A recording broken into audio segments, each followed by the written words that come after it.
கதையின் தலைப்பு காட்டுக்குள் மறைந்த பிரியாணி பானை. அடர்ந்த காட்டின் நடுவில் மரங்களோடு பேசிக்கொண்டு இயற்கையோடு இணைந்து வாழும் ஒரு சிறிய மக்கள் கூட்டம் இருந்தது. அவர்கள் வாழ்க்கை எளிமையானது. பசித்தால் பழங்கள், கிழங்குகள், மிகுந்த மகிழ்ச்சி, குறைந்த ஆசைகள். ஒரு நாள் காட்டுக்குள் மரம் வெட்ட சென்ற ஒரு சிறுவன் புதர்களுள் மறைந்திருந்த பெரிய செம்பு பானை ஒன்றை கண்டுபிடித்தான். அது சாதாரண பானை இல்லை. அவன் மெதுவாக மூடியை திறந்தான்.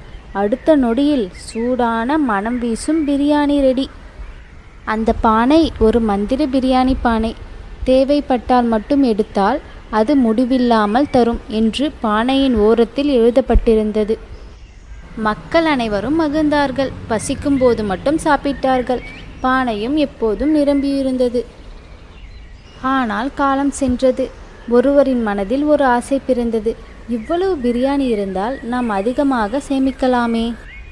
அவன் அதிகமாக எடுத்தான். மற்றவர்களும் தொடங்கினார்கள். நாளைக்கு, அடுத்த வாரத்திற்கு, நாளைய நாளைக்காக ஆசை அதிகரித்தது. பானை நிரம்புவதை நிறுத்தியது.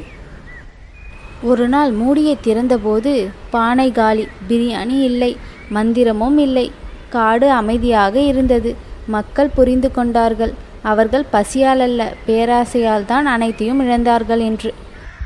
இந்த கதையின் கருத்து என்ன தெரியுமா? பேராசை அழிவை தரும். தேவை தெரிந்தால் வாழ்க்கை நிறைவாக இருக்கும்.